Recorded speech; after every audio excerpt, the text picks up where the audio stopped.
Está lendo aqui do versículo 1 até o versículo 12.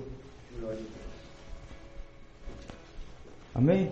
Amém. A palavra do Senhor diz assim: havia um homem na terra de Uz, cujo nome era Jó, homem íntegro e reto, temente a Deus e que se desviava do mal. Nasceram-lhe 7 filhos e 3 filhas. Possuía 7.000 ovelhas, 3.000 camelos, 500 juntas de bois e 500 jumentas.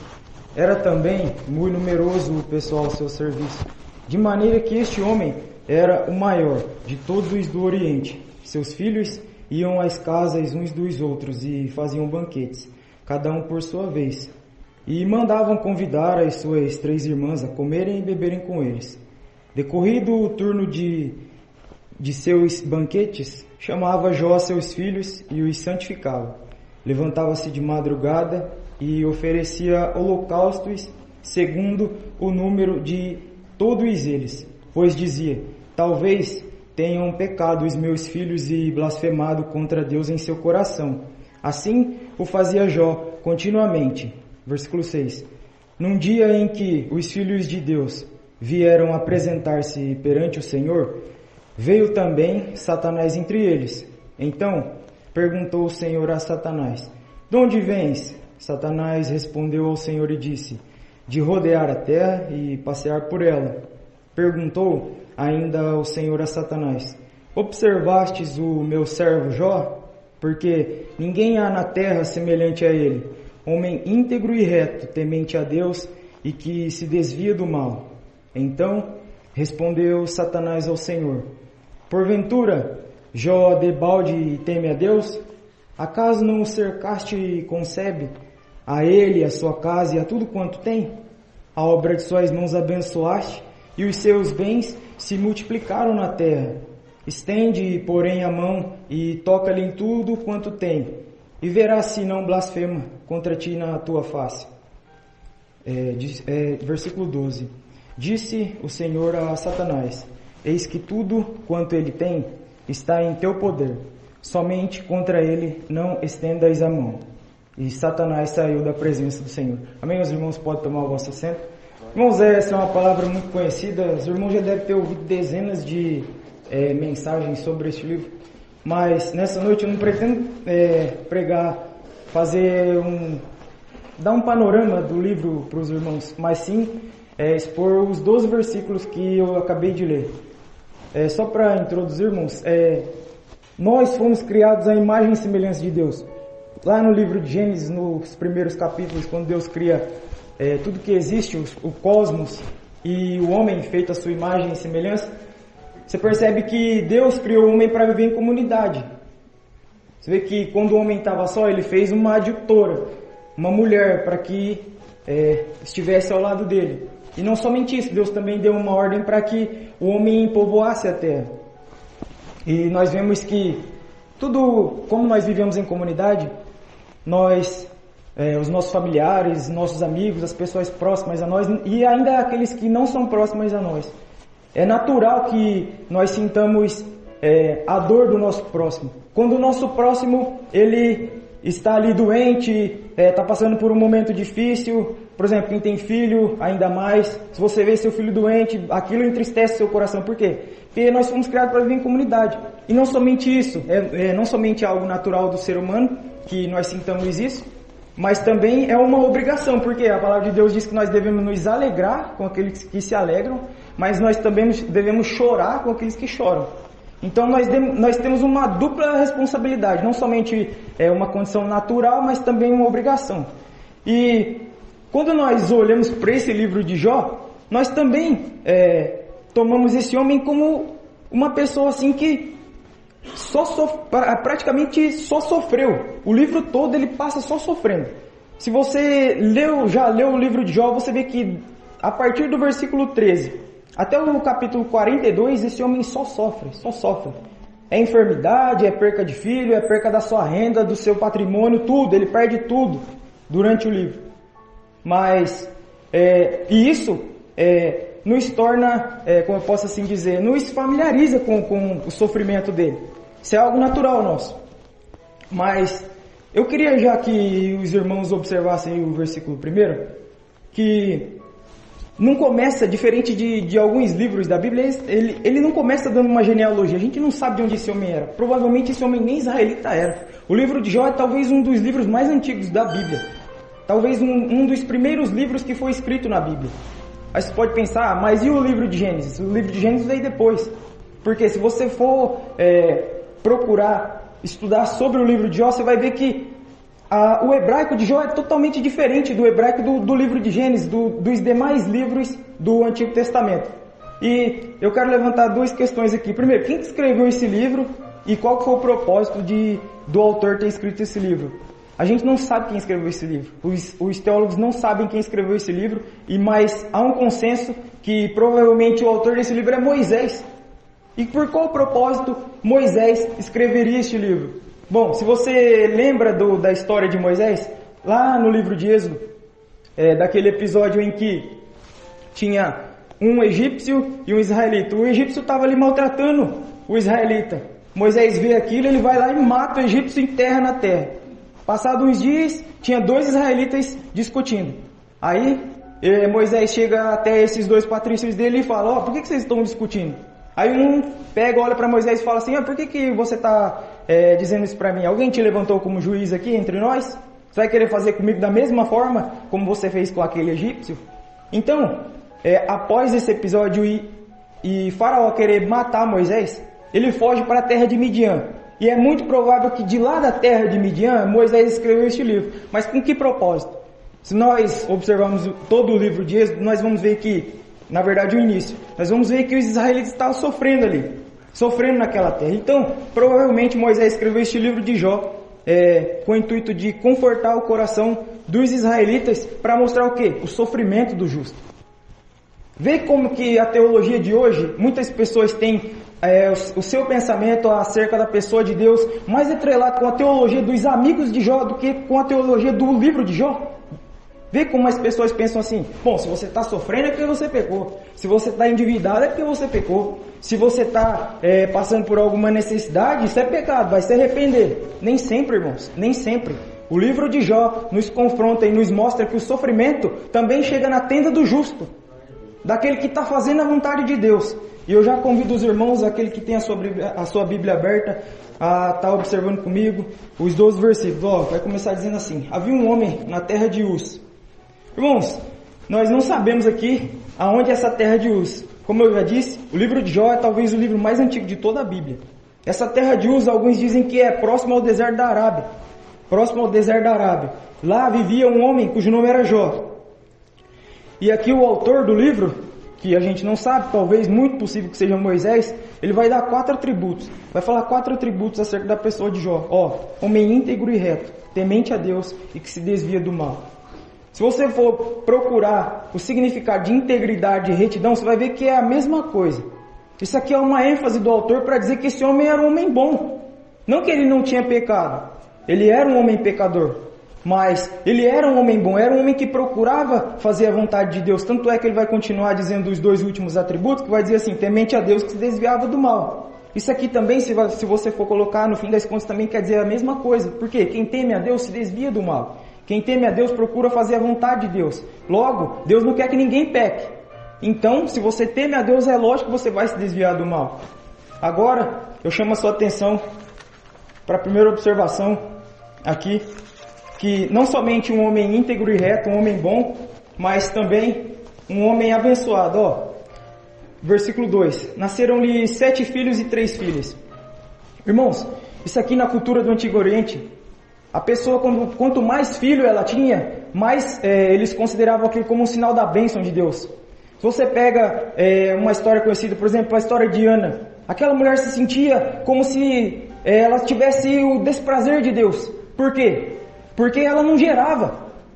Você pega também um outro exemplo, capítulo 30, se não me falha a memória, do livro de Gênesis. Raquel, ela era uma mulher estéril, ela era mulher de Jacó, ela se sentia extremamente triste. Tanto é que ela chega para o seu marido e fala, dá-me filho, senão morrerei. Porque ela sentia que ela não tinha a bênção de Deus. Ela se sentia uma pessoa amaldiçoada, por assim dizer. Por quê? Porque ela não gerava. E esse homem, não 1, não 2, não 3, mas ele tinha 10 filhos.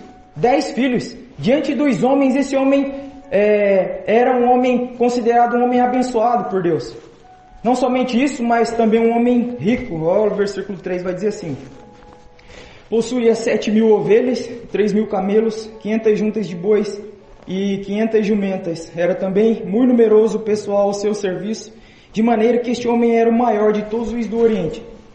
Isso aqui não é nada perto dos pecuaristas de hoje em dia. Porém, na época de Jó, não é que ele era rico, não é que ele era, nossa, esse homem é rico.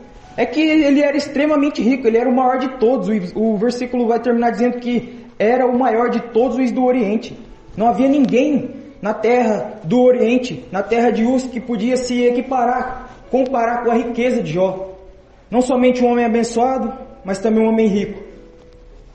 Eu chamo a sua atenção também para o versículo 4, que este homem era um homem que contemplava a união, a harmonia de seus filhos. Não somente ter 10 filhos, mas esses filhos viviam unidos. Versículo 4. Seus filhos iam às casas uns dos outros e faziam banquetes, cada um por sua vez, e mandavam convidar as suas 3 irmãs a comerem e beberem com eles. Presta atenção, casas uns dos outros. Provavelmente os filhos de Jó já eram até casados.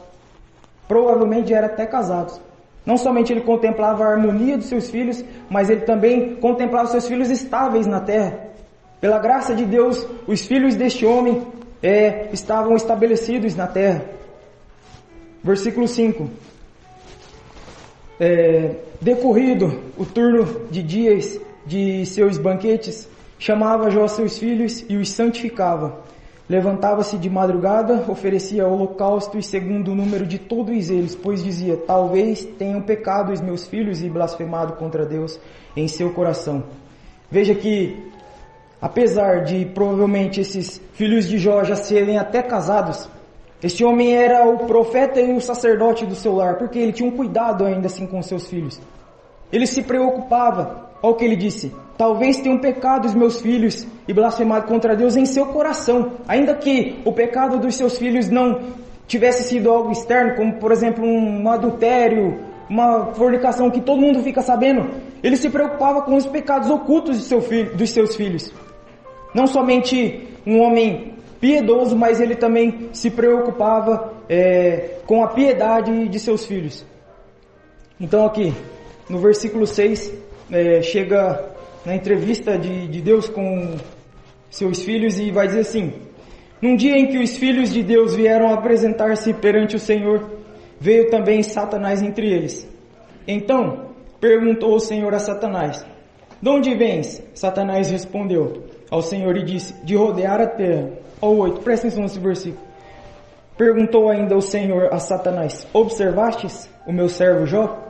Se você perceber aqui do versículo 6 até o início do versículo 8, Satanás ele nem cita o nome de Jó. Quem coloca Deus aqui na jogada é o próprio Deus. Perceba que Satanás não foi até o trono de Deus, não foi até... A gente não sabe onde isso aqui se deu. Tem pessoas que falam que dizem que é no céu, mas a gente não pode confirmar isso. Será que Satanás teria ainda essa liberdade de se achegar até o céu? Não sei, a gente não pode confirmar, o texto não fala. Mas perceba que ele não chega diante de Deus para pedir: me dá Jó aí, deixa eu tocar nele. É o próprio Deus que coloca Jó na jogada. O próprio Deus volta os holofotes para a pessoa de Jó. Olha o versículo 8, continua dizendo assim.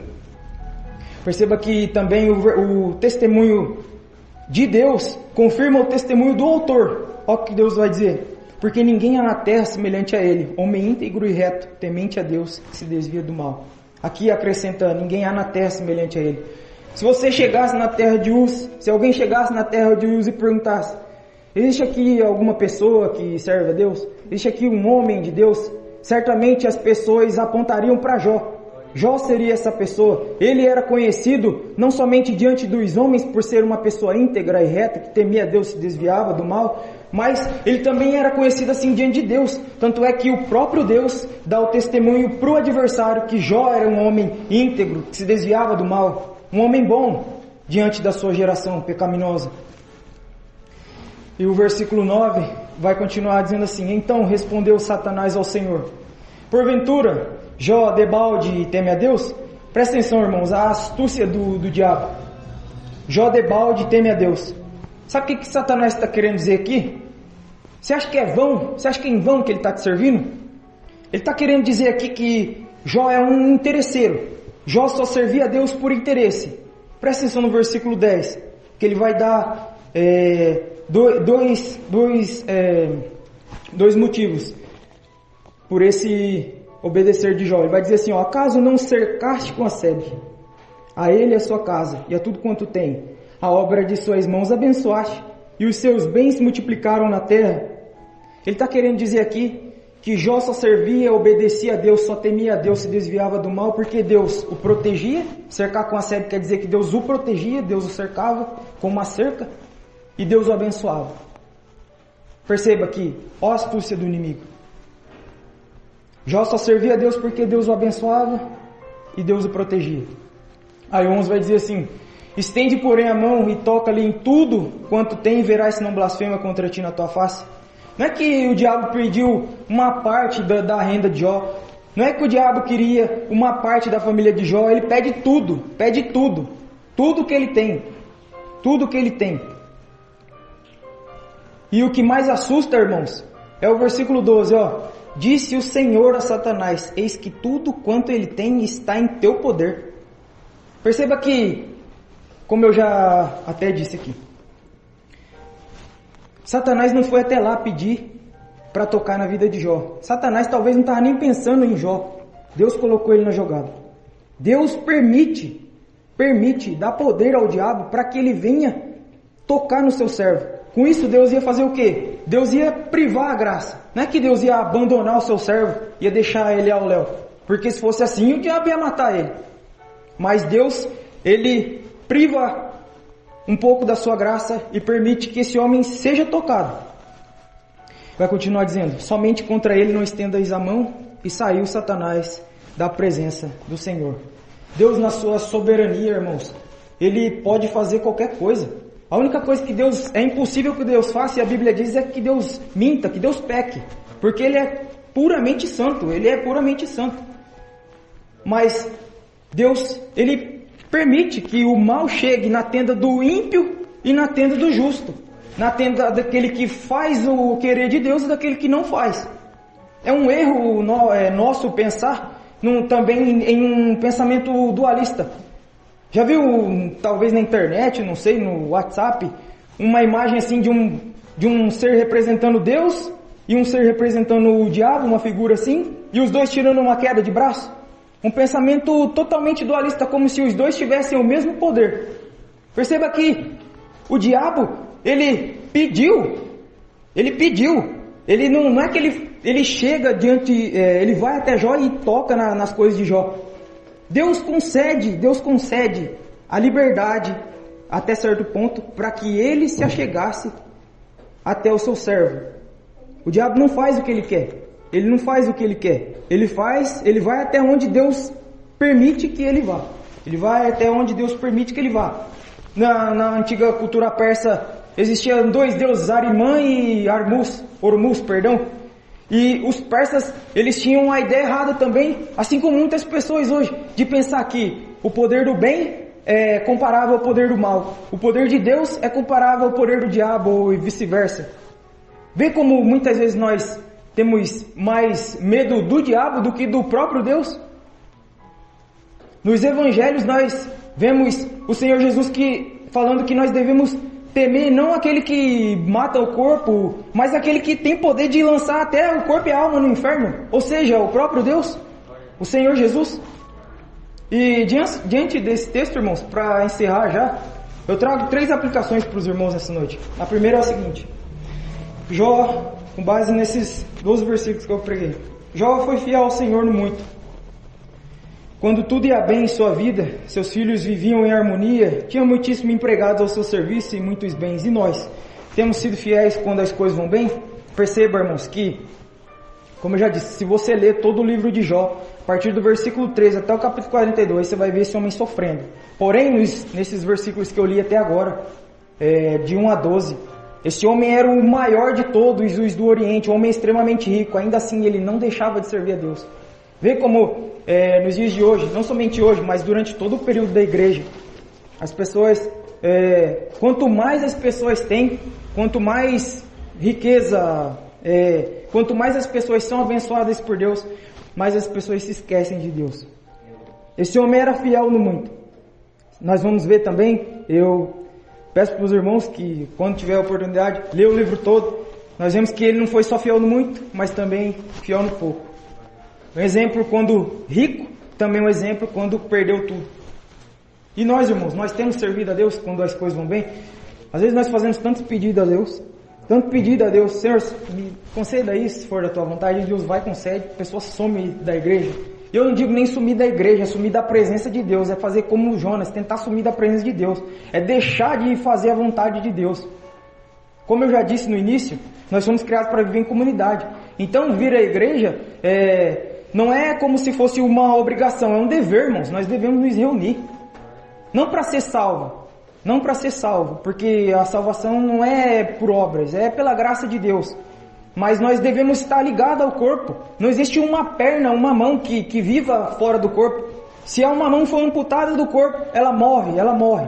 Por quê? Ela não está ligada ao corpo. Da mesma forma, nós, se procurarmos viver como um desigrejado, nós vamos morrer.